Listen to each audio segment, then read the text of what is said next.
मैं इसे super Saturday नहीं, एलिमिनेटर सैटरडे कहूंगा।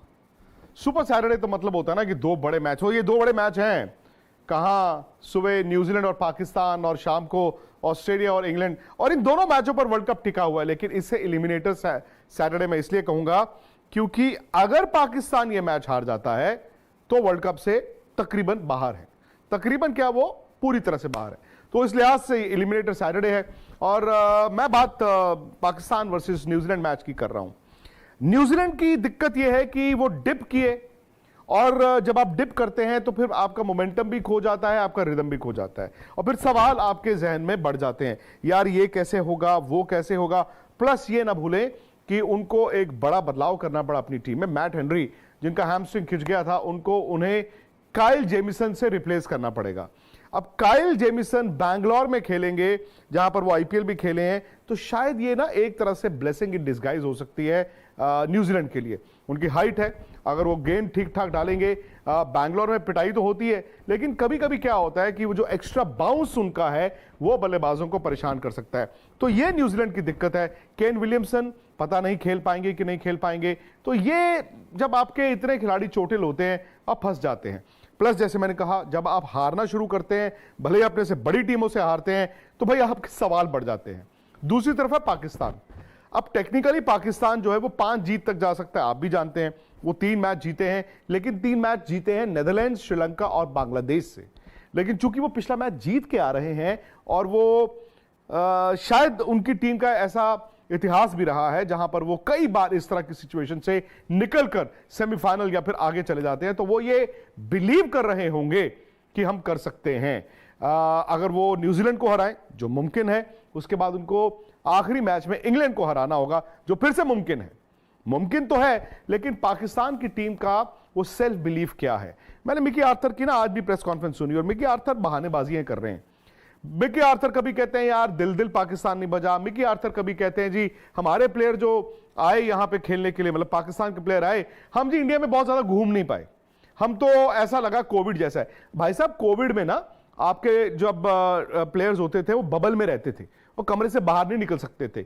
यहां पर तो हम तस्वीरें देखते रहते हैं यार, पाकिस्तान के प्लेयर्स तो कहा है कि हम एंजॉय कर रहे हैं। अब इसका मतलब ये थोड़ी है कि आप वर्ल्ड कप खेलने आए हैं तो जी आपके प्लेयर पार्टियों में जा रहे हैं, या आपके प्लेयर जो है वो महफिलें लूटने जा रहे हैं, ऐसा नहीं होता। तो ये बहानेबाजी जब तक आपके ड्रेसिंग रूम में रहेगी, आप कैसे अच्छा खेलोगे, मुझे आप बताइए। टीम अच्छी वो जो बहानेबाजी नहीं, जो ये माने कि हम गलत खेले थे, और जो ये कहे कि हां जी आज हम खड़े होंगे, आज हम करेंगे। तो सारी की सारी बात आ जाती है कि वो सेल्फ बिलीफ पाकिस्तान का क्या है। अच्छा, पाकिस्तान की दिक्कत यह भी है कि उनका बैटिंग ऑर्डर नहीं चल रहा था। दिक्कत थी कि उनके बीच में स्पिनर्स गेंद नहीं कर रहे थे। फखर जमान के आने से ना अचानक से ये टीम बेहतर दिखती है, क्योंकि अब्दुल्ला शफीक ने तो पहले भी रन बनाए थे। अब हो क्या रहा था कि अब्दुल्ला शफीक जब रन बनाते थे, इमाम वहां से रन रेट गिरा देते थे, फिर किसी को एक रिस्क लेना पड़ता था, फिर बाबर आते थे, बाबर के भी रन नहीं आ रहे थे, तो ये दिक्कत उनको थी। फखर जमान ने एक पारी जो कोलकाता में खेली, वो एक तो देखिए बड़े प्लेयर तो थे ही, लेकिन यह भी हकीकत है कि पिछले कई मैच ऐसे थे जहां पर उनके रन्स नहीं आ रहे थे। सो मच सो कि लोगों ने यह भी कहा कि यार फखर को खिलाते क्यों। भाई नए ओपनर तो अब्दुल्ला शफीक आए ना, फखर और इमाम ही तो ओपन करते थे, तो इन दोनों के रन नहीं आ रहे थे, फखर के खास तौर से। बट वो जो इनिंग उन्होंने खेली, आई थिंक वो पाकिस्तान की एक तो भाई बल्लेबाजी के लिहाज से, और एक मुझे लगता है उनके ड्रेसिंग रूम के लिहाज से, बिकॉज ये तो समझेंगे ना कि यार आपको थोड़ा अग्रेसिव क्रिकेट खेलनी है। भैया बैंगलोर में खेल रहे हो, बैंगलोर में ऐसा बहुत कम होगा कि जी आपने 250 पौने 300 रन बनाए और आप मैच जीत गए। यहां आप भी जानते हैं यार 350 पौने 400 रन चेज भी हो जाते हैं। तो ये at the back of the mind रहेगा। हाँ, पाकिस्तान यहां पे ऑस्ट्रेलिया से मैच खेला था, तो थोड़ा सा कंडीशन से वाकिफ भी होंगे। प्लस वहां पर रेन फोरकास्ट है। अब रेन फोरकास्ट का क्या होता है ना, जब हम रेन फोरकास्ट देखते हैं, हम देखते हैं उस दिन कितने % चांसेस ऑफ रेन है, वो ना एक्यूरेट नहीं होता। मैंने अगर पढ़ लिया 80% चांसेस ऑफ रेन, तो इसका मतलब ये नहीं है कि 24 घंटे में 80% वक्त जो है बरसात होती रहेगी। इसका मतलब है 80% बरसात होगी। अब वो कितने मिलीमीटर होगी वो नहीं पता, लेकिन वहां के लोकल्स ये बता रहे हैं। हालांकि आज जब न्यूजीलैंड प्रैक्टिस करके जा रहा था तो बरसात हो गई, लेकिन लोकल्स जो हैं वो ये बताते हैं कि बरसात अगर होगी भी तो शाम को होगी। और चूंकि न्यूजीलैंड पाकिस्तान का मैच सुबह 10:30 बजे इंडियन स्टैंडर्ड टाइम पे शुरू होगा, इसका मतलब है कि दिन में शायद मैच ना हो। अच्छा, अब अगर बरसात ना हो, अब सवाल आता है कि बरसात ना हो, बरसात थोड़ी सी हो, थोड़ा सा 2-4 ओवर अगर कम भी हो जाए।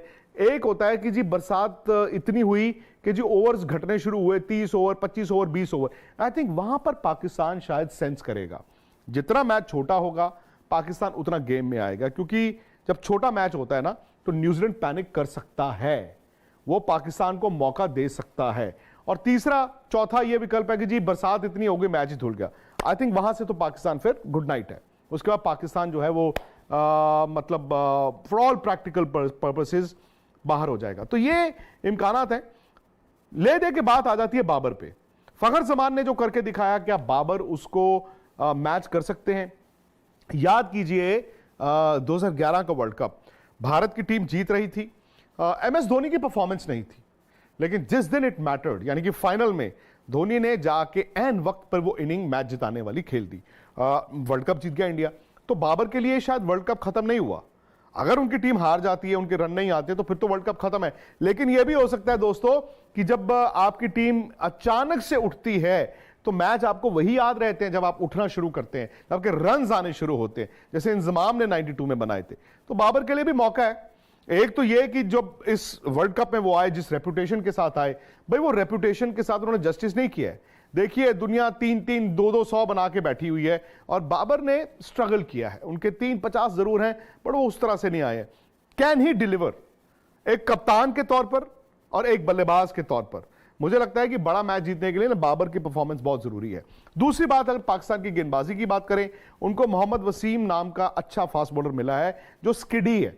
आकिब जावेद की याद, जब वकार और वसीम बॉल डालते थे उनके साथ आकिब जावेद डालते थे। आकिब भी विकेट लेते थे, क्यों?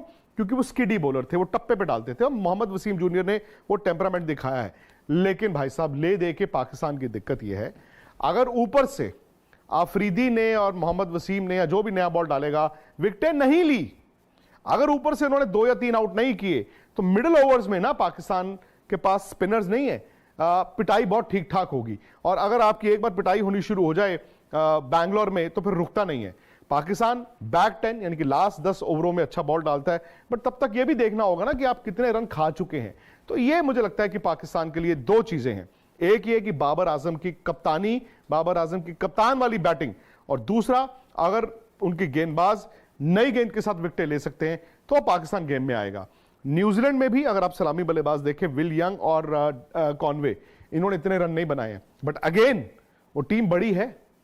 हो सकता है कि न्यूजीलैंड की टीम फाइनल खेल रही हो सकता है न्यूजीलैंड की टीम वर्ल्ड कप जीत जाए। तो यहां से वो भी समझते हैं, कॉनवे भी, कि हो सकता है भाई साहब मेरा वर्ल्ड कप यहीं से शुरू हो। तो ये मुझे लगता है कि आमने सामने है। अगर मुझसे पूछे, मैं न्यूजीलैंड को फेवरेट मानूंगा, स्लाइड फेवरेट मानूंगा, बट चूंकि उनका डिप हो रहा है, वो गलत वक्त पर डिप कर रहे हैं, तो वहां पर पाकिस्तान के पास एक मौका है। बट पाकिस्तान को अपने से बेहतर क्रिकेट खेलनी होगी। यह नहीं कि वो जिस तरह की क्रिकेट खेल रहे हैं, बल्कि जो उनका पोटेंशियल भी मुझे दिखा है, उससे बेहतर क्रिकेट खेल के ही वो न्यूजीलैंड को हरा सकते हैं। तो न्यूजीलैंड उनको मौका देता है। प्लेयर्स इंजर्ड है, प्लेयर्स चोटिल हैं, तो कप्तान न्यूजीलैंड के जो है वो उनके पास लिमिटेशंस हो जाती हैं। वो अगर पाकिस्तान एक्सप्लॉइट कर पाए और ये वो पाकिस्तान दिखे आज से 15 साल पुराना खूंखार पाकिस्तान, तो भाई वो वर्ल्ड कप में जिंदा रहेंगे। नहीं तो जैसे मैंने कहा, एलिमिनेटर सैटरडे, उनके लिए दरवाजे शनिवार को बंद भी हो सकते हैं। दूसरा मैच आप जानते हैं ऑस्ट्रेलिया और इंग्लैंड का है, बड़ा